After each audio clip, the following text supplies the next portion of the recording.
hadn't done anything that was morally or ethically wrong, as sometimes people in politics do. We do a lot of talking, and to get a word in the wrong place, that's not a good thing to do or to hurt anybody that way. But it does seem like a little bit of an overreaction. Missouri Senate candidate Todd Akin on Huckabee's radio show today, saying that he is not going to step down in the face of scathing criticism over remarks that he made about rape and abortion on Sunday. Let's bring in our panel to talk more about this. Jonah Goldberg, at-large editor of National Review Online. Kirsten Powers, columnist for the Daily Beast, and syndicated columnist Charles Krauthammer. Mitt Romney rang in on this just a little while ago. He said this, quote, "As I said yesterday, Todd Akin's comments were offensive and wrong, and he should very seriously consider what course would be in the best interest of our country today. His fellow Missourians urged him to step aside, and I think he should accept their counsel and exit the Senate race." Jonah, let's get your thoughts on this. What should Akin do? Well, he should have dropped out today. That would have been easier for everybody concerned. It would have been the right thing to do. He has clearly proved himself stupid enough to be a U.S. Senator. He's created a huge mess for the Republican Party, because this should have been, this is a winnable seat. And I think what he ascribes, in some ways legitimately, I think what he said was repugnant and idiotic and all of that. But, we've had people accused of actually doing worse things in public office. Ted Kennedy was reportedly did some things, and he was a lion of the Senate. But the reason why there's this reaction is because this was a winnable seat for the Republicans. And if there's any chance of Republicans overturning Obamacare, they need that seat. And so the overreaction, some of it is outrage at what he said, and some of it is just the incredible stupidity of throwing away an easy win for the Republicans. All right, Kirsten, does this hand Missouri back to Claire McCaskill? Well, at this point, I think that's the feeling, but it depends on whether he drops out and whether they have even if he drops out, let's face it, it's going to be pretty hard for somebody to come in at the last minute like this. But she was probably the most vulnerable senator, so that is definitely why people are saying that he should drop out. It also fits very nicely into this war on women meme, that the drumbeat that the Democrats have been doing, and this is just another piece of evidence to put in the pile and say, see what all these right-wing Republicans really want to do, what they really think. They're like this guy. Charles, is this just strictly about hubris now? Akin he's 65 years old. He's given up his House seat. If he doesn't win this, he's probably done as far as politics goes. He's never had Republican establishment support, so why should he listen to them now? Well, this is a little worse than lack of support. This is about the whole world, left, right, and center, turning against you. And I'm just struck by how much in denial he is. In that clip that we just played, he said putting a word out of order. He thinks he made a grammatical mistake. I mean, he's so far out of it. I mean, I'm not sure he really understands the gravity of of what he's done. He probably thinks, I guess, in his heart that he just misspoke. And as he said, he didn't do anything felonious himself. But there is one thing that's a little bit overlooked. Had he stepped out today, that would have been automatic and easy. But it isn't as if he can't still step down. Until September 25, he can. It requires a court order, but the way the law is written in Missouri, it's almost automatic. So there is still a month to go. Whether he will or not, I don't know. If he hasn't up to now and he's still in denial and he thinks it's a grammatical error, he may not. But, maybe putting a horse's head in his bed. Although I'm not sure he'd even get the reference.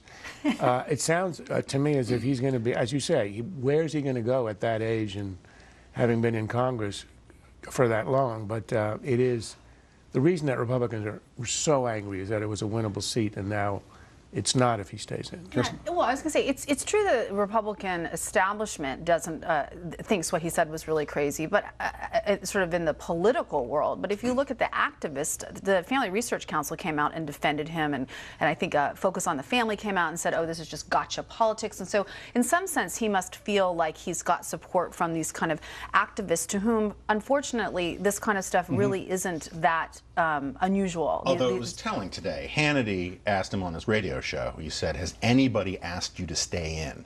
And he said, no, but, and flammeled on. I mean, he should have gotten out. This is pride is a sin, and what he is doing is about pride. At the same time, all of this is going on.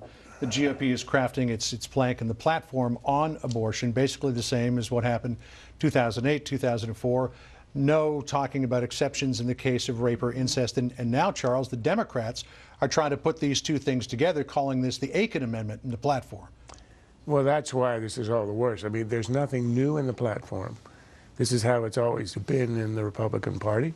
And I think there were sort of two attitudes. You have Romney's personal position, Romney's, which is that you ought to make exceptions in the case of rape or incest, and there are honorable people in the party who believe otherwise. And I think that's a split that you've had all the way through, and I don't think it causes rancor. I think each side understands and respects the other.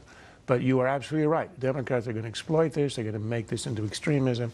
Akin, whom everybody has sort of ostracized within the Republican Party, is going to be heralded as the icon and the representative of the party, which will be completely in tune with how Democrats have distorted everything up to now in this election. So I'm not surprised, and I guess if I were a Democrat and I didn't have any accomplishments in the 4 years, I would do the same. This does, as you pointed out, put some daylight between candidate Mitt Romney and the official party platform, which Democrats are already trying to exploit by saying, Mitt Romney, you own this platform. But there's been plenty of platforms in both parties where the candidate doesn't agree with everything that's in the platform. Yeah, but one of the other Americans who holds that same position as Paul Ryan happens to be his running mate, who also doesn't believe Who says he's deferring now to Mitt Romney's position. Right, but that is his position. It's the same as the plank.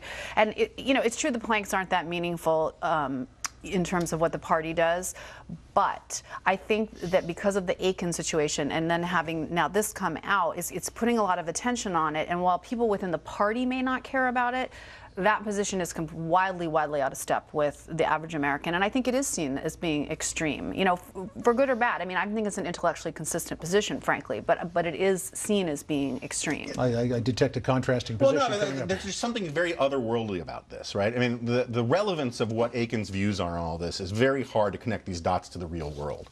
Meanwhile, and I agree that as a political matter, just on the political spectrum, Akin's views are on the extreme right side of the aisle.